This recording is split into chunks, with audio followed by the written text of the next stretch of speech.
নমস্কার, সনাতন ধর্মকথা চ্যানেলে আপনাদের সবাইকে স্বাগত। আজ পৌষ মাসের 23 তারিখ, বৃহস্পতিবার, কৃষ্ণপক্ষের পঞ্চমী তিথি।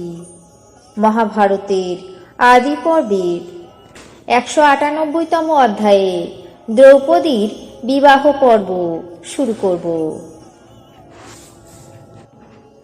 নারায়ণং নমস্কৃত্য নরং চৈব নরোত্তমং দেবীং সরস্বতীং ব্যাসাং ততো জয়মুদীরয়েৎ। রাজা দ্রুপদ ব্যাসদেবকে বললেন, হে মহর্ষি, আগে কোনো কিছু না জেনে আপনার কথা অমান্য করেছিলাম। দৈবের বিরুদ্ধ আচরণ করা নরলোকের অসাধ্য। অতএব দেবতা যা বিধান করেছেন তাই হবে। অদৃষ্টের ফল কেউ খণ্ডাতে পারে না। কেউই নিজের ইচ্ছা অনুসারে কোনো কাজ করতে পারে না। স্বয়ং বিধাতা প্রত্যেক ব্যক্তির কর্ম স্থির করে দেন।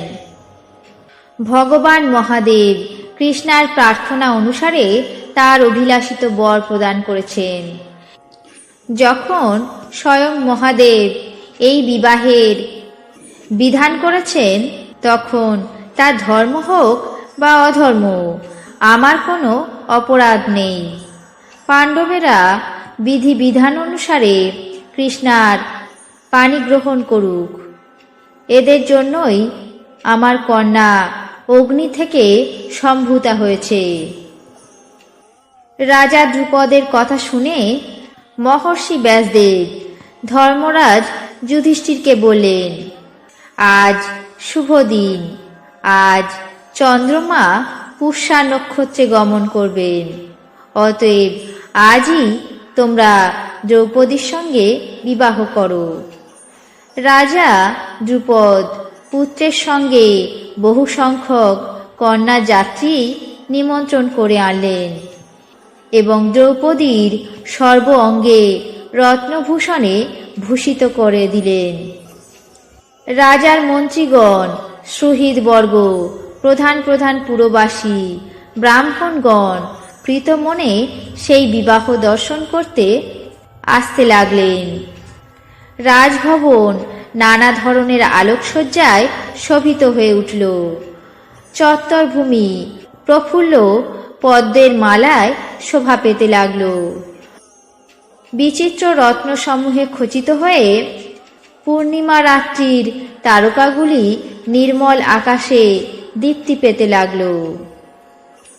তারপর পাণ্ডবেরা স্নান করে মঙ্গল ক্রিয়া সম্পন্ন করে সুন্দর বেশভূষায় পুরোহিতের সঙ্গে সভার মধ্যে প্রবেশ করলেন। বেদবিদ পুরোহিত বহ্নি স্থাপন করে মন্ত্র উচ্চারণ করে প্রজ্বলিত যজ্ঞে আহুতি দিয়ে যুধিষ্ঠিরের সঙ্গে কৃষ্ণার বিবাহ সম্পন্ন করালেন। পরে উভয়কে অগ্নি প্রদক্ষিণ করে বিবাহ কর্ম সম্পন্ন করলেন।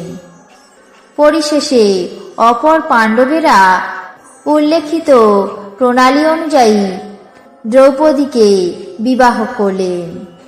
এইভাবে পাণ্ডবেরা এক এক করে দ্রৌপদীকে বিবাহ করলেন।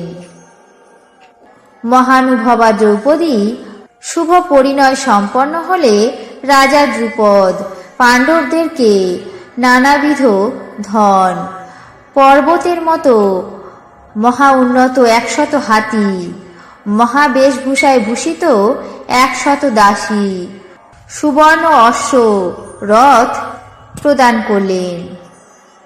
দ্রৌপদীর সঙ্গে পঞ্চ পাণ্ডবের বিবাহ দেখতে যারা এসেছিলেন তাদেরকে রাজা দ্রুপদ পৃথক পৃথক ধন, বস্ত্র এবং মণিমাণিক্য দান করলেন। তারপর ইন্দ্রের মতো পাণ্ডবগণ অলক সামান্য স্ত্রী দ্রৌপদীকে লাভ করে পাঞ্চাল রাজ্যে পরম সুখে বিহার করতে লাগলেন।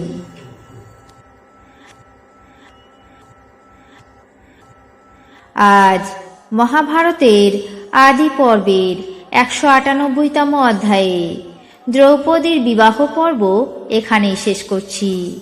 বাকি অংশ আগামী পর্বে পাঠ করে শোনাব।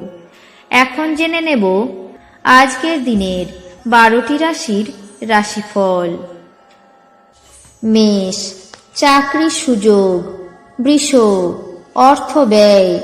মিথুন, ভাতৃবিরোধ। কর্কট, পুরস্কৃত। সিংহ, সহকর্মী বিবাদ। কন্যা, জনহিতকর কার্য। তুলা, কর্মে উৎসাহ। বৃশ্চিক, ব্যবসায় জটিলতা। ধনু, পর উপকার। মকর, উৎকণ্ঠা বৃদ্ধি। কুম্ভ, পত্নী কলহ। মীন, সুখকর বদলি। এই ছিল আজকের দিনের 12টি রাশির রাশিফল। আপনাদের কেমন লাগলো তা অবশ্যই কমেন্ট বক্সে জানাবেন। চ্যানেলটিকে সাবস্ক্রাইব করবেন, লাইক করবেন, শেয়ার করবেন। ধন্যবাদ।